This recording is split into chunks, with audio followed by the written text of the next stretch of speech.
Ils veulent te condamner à mort. En l'an 399 avant Jésus-Christ, à Athènes, malgré les graves accusations portées contre lui, il restait calme et serein, comme toujours, son regard pénétrant et son esprit vif. Un jeune homme nommé Glaucon, l'un de ses disciples, s'approche de lui, l'air inquiet. « Maître, dit-il, comment peux-tu rester si paisible face à ces accusations? Posez des questions, remettez tout en doute, et vous trouverez la vérité. » Socrate sourit doucement. « Glaucon, mon ami, la mort n'est rien à craindre. Ce qui importe, c'est de vivre selon la vérité et la vertu. Une vie non examinée ne vaut pas la peine d'être vécue. » Glaucon serra la tête, perplexe. « Mais comment peux-tu être si sûr de toi?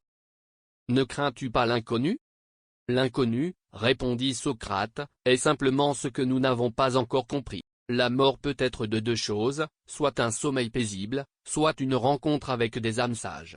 Dans les deux cas, pourquoi la craindre? Il pose une main sur l'épaule de Glaucon. Ce que tu devrais vraiment craindre, c'est de vivre sans réfléchir, sans chercher à comprendre le monde et toi-même. Glaucon baissa les yeux, réfléchissant aux paroles de son maître.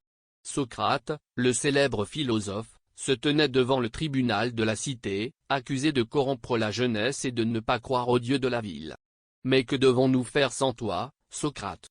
Qui nous guidera? Vous n'avez pas besoin de moi, dit Socrate. Vous avez déjà tout en vous. La sagesse ne vient pas des réponses, mais des questions que l'on ose se poser. » Quelques jours plus tard, Socrate fut condamné à boire la ciguë, un poison mortel. Entouré de ses amis et disciples, il reste fidèle à ses principes jusqu'à la fin, refusant de fuir ou de renier ses idées.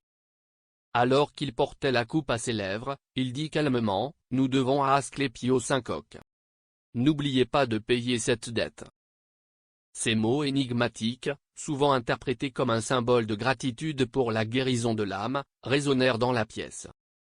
Puis, avec dignité, Socrate mit le poison et s'allongea, attendant que son corps succombe. Ainsi, en cette année 399 avant Jésus-Christ, Socrate quitta ce monde, mais son héritage philosophique, fondé sur le questionnement et la quête de la vérité, continue d'inspirer l'humanité des millénaires plus tard. Et toi, que penses-tu de ces enseignements?